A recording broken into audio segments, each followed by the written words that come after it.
Hello and welcome, everyone. I'm Becky Schilling. It's great to have you with us for today's eMarketer Tech Talk, where we host amazing guests from all areas of media, ad tech, and MarTech. Today, we'll learn findings from Mountain's Q4 Holiday Guide and hear how to plan holiday campaigns for CTV. With that said, let me introduce our guests. John Ferris is the president of Red Door Interactive, joining us from San Diego. Hello, John. Hello, hello. And Kristen Navarro, Director of Customer Success at Mountain, is joining us from Orange County, California. Hello, Kristen. Hi. Before we get into it, to our audience, let's keep it conversational. Just use the chat window on the right to tell us where you're joining us from and to submit your questions. We'll do our best to get to as many of your live questions as we can during the Q&A, so keep them coming. We have great content planned for you today. Kristen, over to you. Thanks, Becky. And hello, everyone. John and I are excited to be spending the next 30 or so minutes with you talking all things holiday to ensure that you and your customers are prepped and ready to make this 2024 holiday season one of the best and most successful ones yet. As far as the agenda goes, we'll be discussing the evolution of Q4 and holiday shopping trends, what advertisers need to know about the Cyber 5 weekend, how the election is influencing this year's advertising strategies, and strategies to maximize this year's holiday sales impact. All right, let's get started. Let's do this. This goes without saying, but holiday still tops the charts when it comes to advertiser opportunity and consumer spending. And I can say with serious confidence that this trend will continue for years to come. As far as last year goes, holiday retail sales hit a record of $964 billion, which was up 3.8% from the previous year, which even beat out the analysts' expectations for the year. I think despite inflation concerns and somewhat cautious analyst predictions, the 200 million US shoppers we saw last year, they're resilient, they're engaged, and they're ready to keep this snowball rolling, which only means advertisers need to simultaneously keep up the momentum. Yeah, and I actually just heard this morning that retail sales were up 1% in July, so that's a good sign. And then we'll likely see at least one interest rate cut from the Fed in September. So that should hopefully boost consumer confidence and spending in the holiday period. Yeah, yes, absolutely. And I can speak for myself and probably many, many others here today that we shop on Black Friday, we shop on Cyber Monday, we shop on the days in between, and may even shop on Thanksgiving, which is how this whole long shopping-filled weekend is now commonly referred to as the Cyber 5. While Black Friday is and probably will always be the biggest single shopping day, with e-commerce sales up 8.5% year over year, there were 200.4 million consumers shopping during the whole Cyber 5 weekend in 2023. And of those 200 million shoppers, on average, consumers spent around $300 on holiday-related purchases, with 70% of those being gifts. I think one key point I really don't want us to lose sight of is that 55% of consumers' Cyber 5 purchases were specifically driven by sales and promotions, further justifying the critical role that the marketing strategy and efforts play. And of course, with the election this year, we'll have political spending at an all-time high. We'll have quite a bit of noise, for lack of a better word, across social channels, especially in October and November. But realistically, that and obviously that'll probably bleed into January. But all this to say is it's more important than ever to keep brand safety top of mind, and we'll talk more about that in a little bit. Yep, yeah, we'll dive into that more. You've probably seen the two presidential contenders raising hundreds of millions of dollars, and a lot of that goes to advertising. In aggregate, even more goes to those competitive House seats, Senate, governor races, and then local down ballot races. And that's actually billions of dollars that's going to happen before these elections wrap up. So a lot to compete with there. Yes, interesting year to come. Not only has the opportunity grown in the industry as a whole, but we specifically in the CTV world have the numbers to show how it's grown in CTV. Not only did Mountain's advertisers spend more on our platform in 2023 than they did the year prior, and we'd expect that same plan to progress as years to come, but the campaigns also drove better performance across a few key metrics that I'll highlight here. On average, we saw a 19% higher return on ad spend, 41% higher impressions, and 17% higher revenue. All this to say is customers' TV ads got in front of even more of their highly engaged audience, and that audience is ready, able, and willing to take action. Yeah, that totally makes sense because of the urgency of gift shopping really pushes people down the funnel faster than usual during this period, right? Yes, exactly. So if it wasn't already clear, 2024 holiday season is going to be big, and taking advantage of the season starts with the campaign setup. Everything from timing, targeting, budgeting, and of course, creative, those are all critical variables in this year's success. So I'll be spending the next few minutes walking you through these tips and tricks. Tip number one, if you're planning to start campaigns on or around Black Friday, you're going to be too late. So definitely prioritize getting in front of consumers and really staying top of mind as early as possible before those key shopping weekends. And as we all know, those tend to creep up faster and faster each year. Yeah, last year we definitely saw the trend of brands trying to get ahead of the rush. Even the Black Friday specific offers and emails that I was getting seemed to start flowing like a week or two before, right? Yes, every year it's earlier and earlier. So with that, we recommend that you advertise throughout the entire duration of Q4 to maximize results. But I would even argue that we take this one step further and really start now if you haven't already, but you utilize Q3 to focus on creative and audience testing so that by the time of Q4, the results are in, the data has been analyzed, and we have that ideal campaign strategy in place in prep for that peak shopping season. What we did see on the mountain side is advertisers that ran all quarter long last year had a 37% lower cost per visit, 115% higher return on ad spend compared to those that didn't. Yeah, that's a really good call. When you feed the beast, you give the algorithms more data, you're just going to get more and more efficient with your spend. Exactly, exactly. Beyond timing, which I've talked about enough, it's important to have a full funnel marketing strategy to really reach consumers in every and any point in their path to purchase journey. So within Mountain CTV campaigns specifically, we always encourage a mixture of both prospecting and retargeting to drive optimal and efficient performance. Yeah, totally. You have to create that demand and then capture it, right? That's actually what I love about Mountain, especially during the holiday, is you can reach people at every stage of that journey. And because it's holiday and people are pushed down funnel, you're going to convert probably even more than normal. And for context on that, our advertisers that ran both tactics during last year's holiday season saw 89% higher return on ad spend compared to those that ran prospecting alone. In addition to that, they saw 141% higher revenue, 190% higher verified visits, 89% lower cost per visit, and an 86% lower cost per acquisition. So if those stats alone don't convince you to capitalize on the opportunity this year, hopefully the next slides do. While we've talked a lot about Q4, I don't want us to lose sight of the importance of Q5, which is otherwise known as Q1 for those not in the industry. It's reported that 64% of US consumers are likely to buy gift cards as holiday gifts. And whether this is intentional or not, and it's typically not, I somehow always end up being part of that 64% during the holiday shopping season. And we don't want advertisers to leave revenue on the table by cutting spend short in December and into the new year. Yeah, it sounds like you're a procrastinator like me. Printable gift cards, digital gift cards, definitely my friend. And yes. I'm not going to throw anybody under the bus, but I've also received printouts of pictures of the gift I'm about to receive. So been there too. And the good news about gift cards is you don't have to worry about the shipping cutoffs.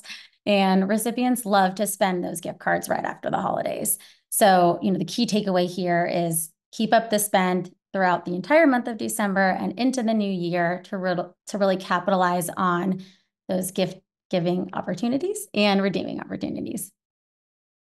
All right, as far as budget and timing goes, I have a few suggestions.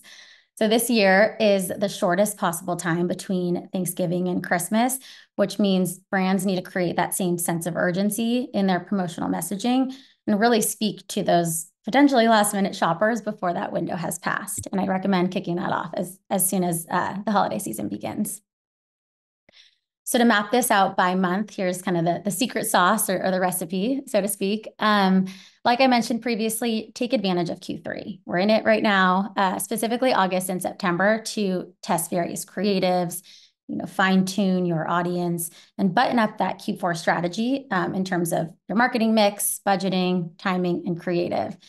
And then leverage what we've learned in August and September to activate both prospecting and retargeting campaigns in October. Sounds early, but I promise you it's not. The emphasis here is to really heavy up on prospecting to build that retargeting audience pool early and in prep for prime time. Then November comes around, biggest month of the year.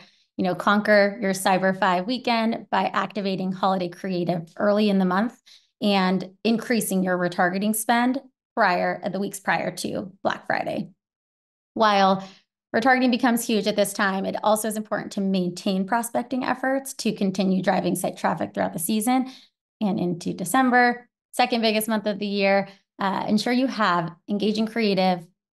You're targeting those high affinity shoppers, create that appropriate sense of urgency that we spoke to previously, and be able to pivot the strategy as needed after the shipping cutoff and into Q5.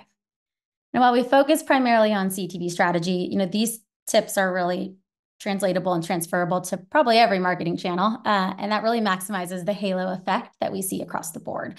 We just need to ensure that all the digital tracking and measurement are dialed in order to see that full impact. Not only is this important so that you can measure the performance of your CTV campaigns, you'll also need to measure the halo impact that CTV campaigns on your search and social performance strategies. Mountain's connected TV campaigns have generally produced 9% stronger conversion rates for paid social, 22% stronger conversion rates for paid search after adding Mountain. So that really doubles down on the value of having the tracking in place and being able to see that halo impact.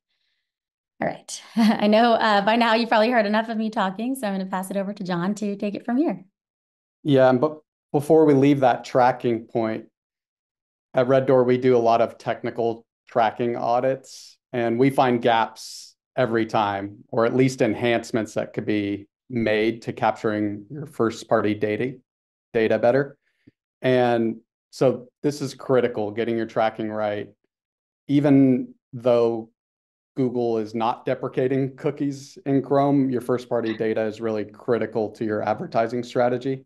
So collecting as much as possible is really important. So coming back to the election really quickly,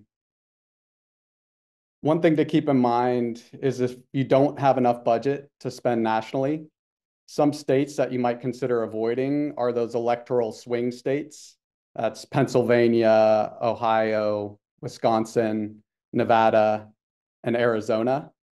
And then also one really competitive senatorial race is going to be in Montana. Not that you were planning to spend tons in Montana, but you really want to, even outside of election year, you really want to be careful about spreading yourself too thin. If you have budget to advertise nationally, great, go for it. If you have a really niche audience that you can get good reach and frequency with nationally, great, go for it. But otherwise, you should think about narrowing that geographic footprint for your advertising. And that's going to really allow you to see a measurable impact on your brand, see a measurable impact in offline sales. Now, if you're an e-commerce brand, maybe less important. Those transactions can come from anywhere. But if you're selling offline or trying to measure brand impact, you're going to want to be a little bit more careful about how far you spread yourself thin. And then another electoral consideration is just your brand safety, something you always want to be paying attention to. But in an election year, critical that you know where your ads are showing up and you're avoiding any of those unwanted associations with extremism or any other inappropriate content. So with respect to that, what we do encourage cross-channel campaigns. We know social media can be tricky to manage even in the best of times. And I would say Twitter, or X, formerly known as Twitter, is expected to be one of those extra tricky places in the political season. So that might be one place you might want to avoid.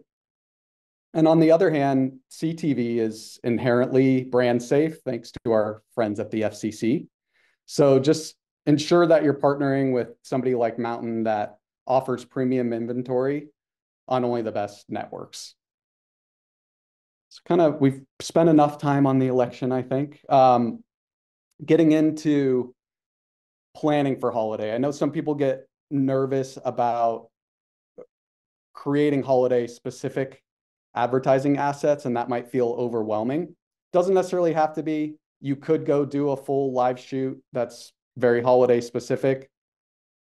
I would say that if you can't afford that, that post-production is definitely your friend. You might be able to mix a smaller shoot for holiday with your older B-roll.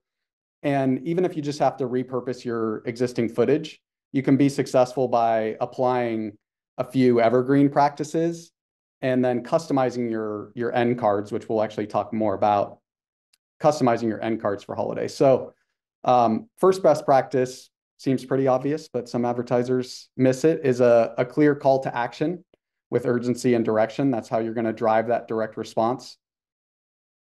That applies to not only the on-screen copy, with which most advertisers are good about including, but also your voiceover, and so that those things track together.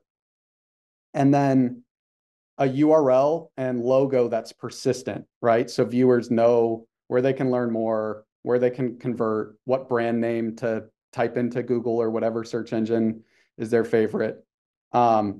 And then we'll dive in deeper to this, but you also want multiple iterations of that ad creative so that you can be A/B testing throughout your campaign. Mountain shows, as you can see here, their study shows that when you include that CTA with voiceover, the logo's persistent, the URL's persistent throughout the ad experience, that you see a 41% lower average cost per view and 112% higher average conversion rate. And if you put those two things together, you're really going to be improving your cost per acquisition and your return on ad spend significantly.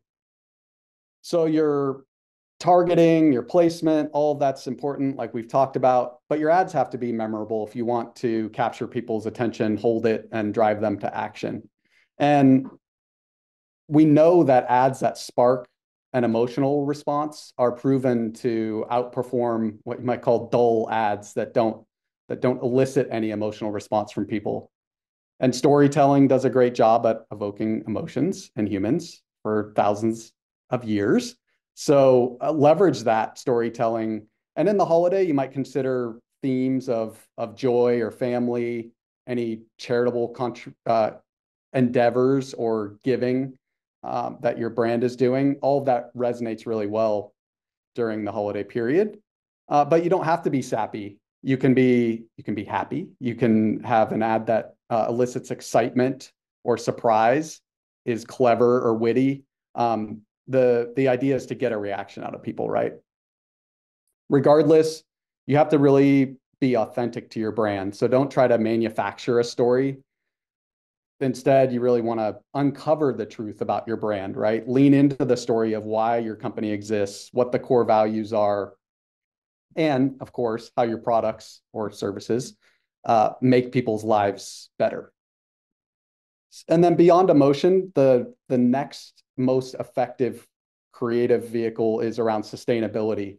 Also relevant for the holiday season because there's so much shipping going on and so much packaging involved in holiday gift giving. So sustainability can be an effective creative message, highlight any eco-friendly practices or sustainable products that you have to appeal to those environmentally conscious consumers. And then I think most brands today are serving a really diverse audience, right? And in order to connect with that audience, you want to make sure your ads are inclusive and that you're representing your diverse audience within your advertising and reaching that broader target market that you're trying to. And then diving into some tactical areas, it's really important, and I alluded to this earlier, that you align the creative from your ad, if at all possible, with your retail merchandising, with any other traditional or digital advertising that you're doing, and that your ad look, feel, and messaging carries through to the landing page, right? That's just going to improve that relevancy and decrease bounce rates, increase conversion rates, all the good things you're looking for. And then consistency drives better brand building beyond just the performance outcomes. So consistency builds that mental availability of your brand in people's minds, which then primes them to buy from you instead of a competitor. And this is going to be really critical for those of you that are trying to drive offline sales with your CTV and other advertising efforts.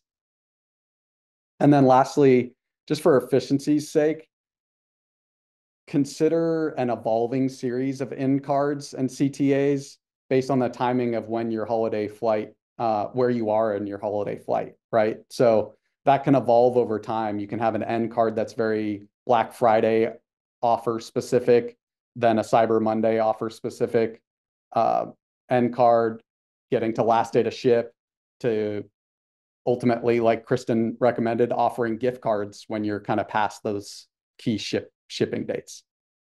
Yeah. And that way, you don't have to change the whole ad to cover off on all these different important phases of the holiday season. Exactly. And that's one thing I'd even double down on. Even like the simplest of creative changes can really generate the biggest results.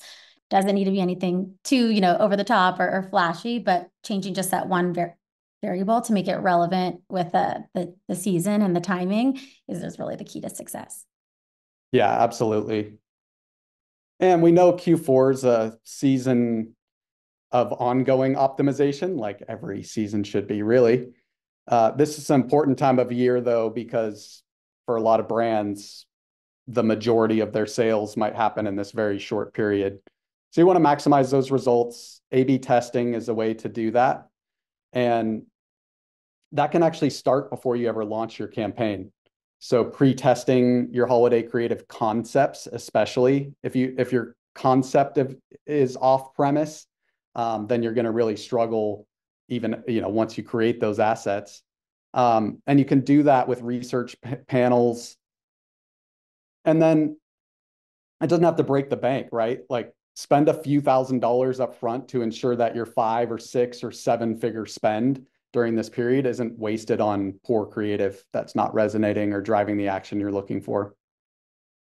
And then once you land on a campaign concept, it's really important, if you can, to develop multiple variations of your assets for those ongoing testing purposes.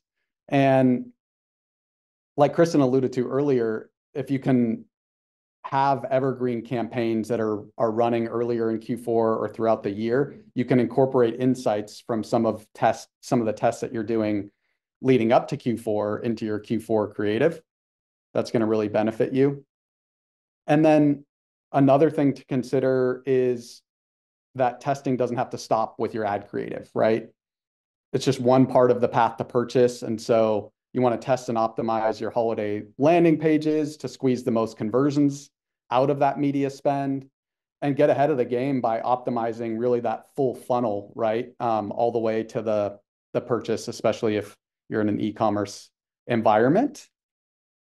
And then audience testing. So during the holiday, this is actually a really interesting time to test different audiences than just your core market. And one of those key audiences is going to be gift givers to that core market. So you want to think not just about your target, but also what do the friends and family members of that target look like? What are their key motivations? What are their category entry points when they're thinking about giving a gift to your target audience. And then just want to leave you on this slide with a couple final words of caution around holiday testing. Testing is great to squeeze the most out of your spend, but you want to avoid large and complex tests because those can be risky. And this is not a time of year when you want to be restructuring your entire account or trying something too off the wall, because your CFO is going to be looking for results. So keep it simple. And as we noted earlier, people are really far down funnel during this period. So I wouldn't expect your tests that you do during the holiday season to translate into Q1, into Q2. You're going to just see different behavior. So be aware of that. You might not get quite as good of results from the same thing that you tested in Q4 when you're looking at results in Q1, Q2.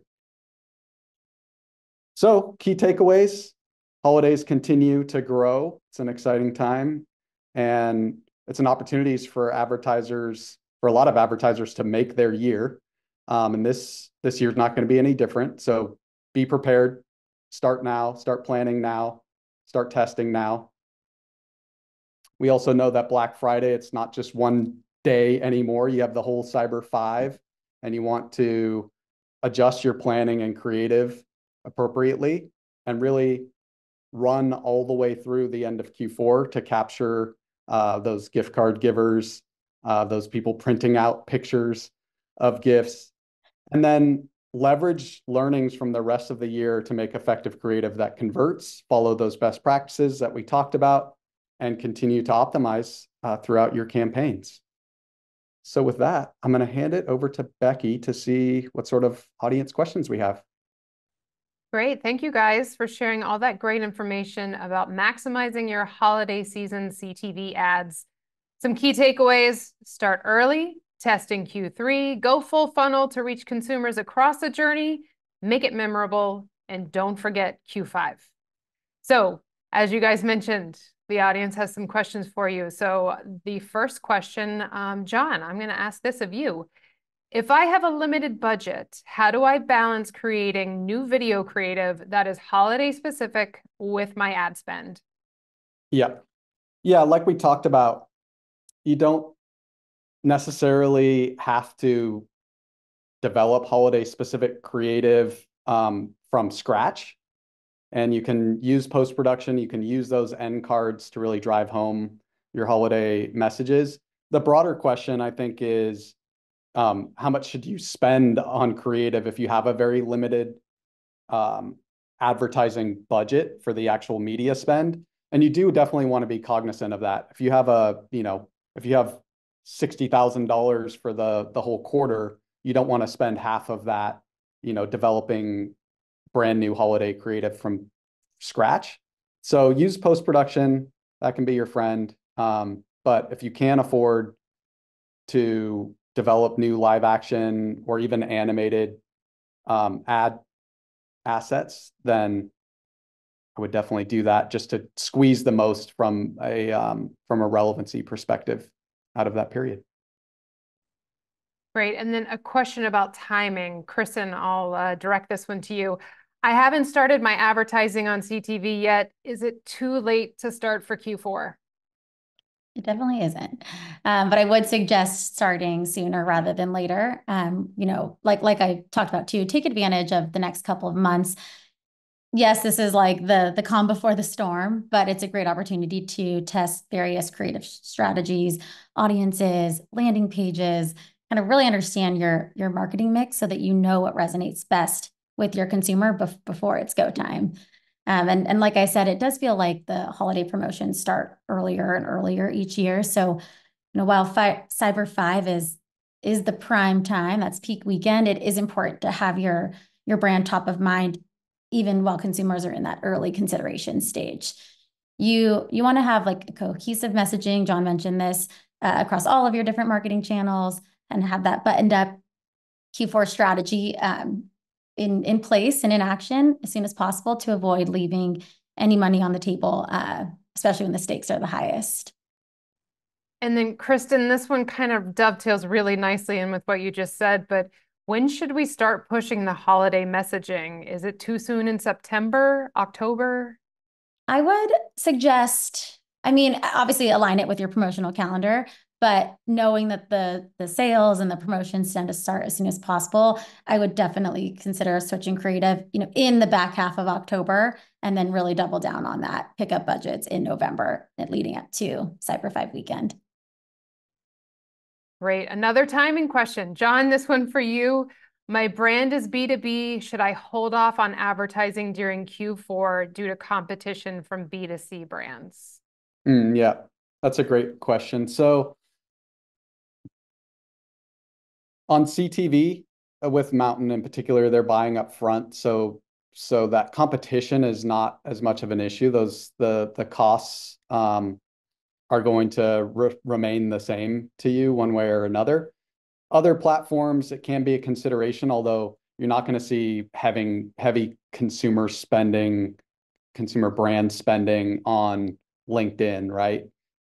So you're not likely to see rising CPCs there. On the terms you're bidding on in Google search or search engine of choice, we're seeing rising CPCs for B2B brands regardless, but I don't think holiday is really going to impact that because those consumers aren't going to be dipping into your consumer brands aren't going to be dipping into your keyword set so much.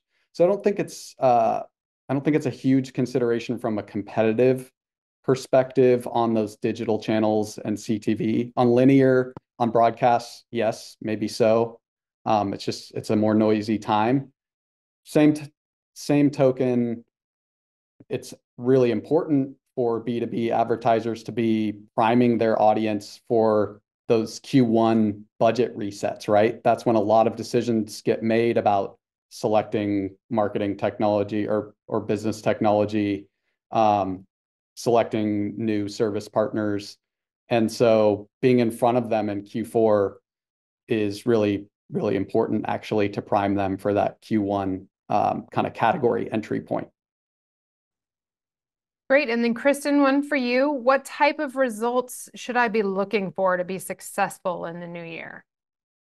This is a good one. And I have a vague but hopefully directional response. But results are really going to vary significantly depending on your overall marketing mix, your industry that you sit in, the investments in different marketing channels, and then just your organic brand recognition alone. So, at the end of the day, the one thing that is consistent across all businesses is we're really striving to improve the bottom line. So whether you're looking to meet specific revenue or return on ad spend targets, decrease cost per acquisition costs, generate an increase in site traffic, or simply increase like brand and product or service awareness, like what you do in Q4 really does and will set a strong tone for the year ahead. And I would say a high benchmark that you set this Q4 to exceed for future holiday seasons to come, look at last Q4 and strive this year and beyond to perform above that. All right, guys, we have time for just one more question. And I was thinking about the general feel for what's happening right now with the economy, with the election, with politics. It can feel pretty tight and heavy. Do you guys have any tips for creative during this time span when things can feel a little bit tight? John, do you want to start? Yeah, totally. It's leading into those. It goes back to what I was talking about with emotions. If people are feeling tight and heavy and uncomfortable, there's an angle in on acknowledging that, right? And then doing something lighthearted. Or if you're not going to kind of acknowledge it explicitly, you can do that more implicitly through your concept, or just take a lighter direction, right?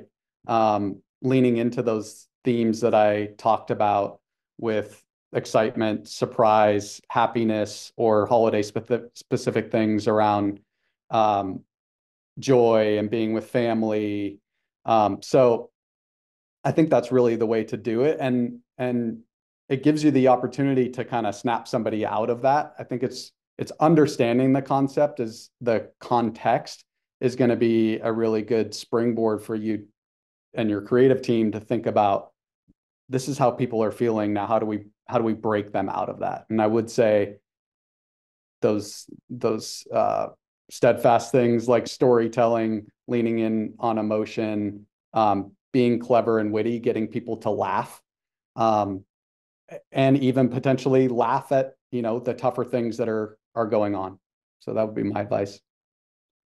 I would echo that. And, one thing we also touched on too is the brand safety element. So making sure that you know where your ads are serving, right? There's full transparency there, and to avoid, serving against any, unwanted content or inappropriate content for your ads. So just making sure that all the partners that you work with, provide that level of transparency so that everyone's comfortable. John, Kristen, thank you so much for this great content and answering all of our questions from our audience. We really appreciate it. Before we wrap up, let me take a moment to tell you about eMarketer's media channels. Visit eMarketer.com to register for upcoming live analyst and Tech Talk webinars and sign up for our newsletters. Don't forget to tune into Behind the Numbers, eMarketer's daily podcast, which you can find anywhere you listen to podcasts. Keep an eye on your email for the link to today's playback. And of course, feel free to contact us if you have any other questions. Thank you for all of your time. And thanks again to John, Kristen, the team at Mountain, and our eMarketer studio behind the scenes for making this webinar possible. We'll see you all on the next Tech Talk.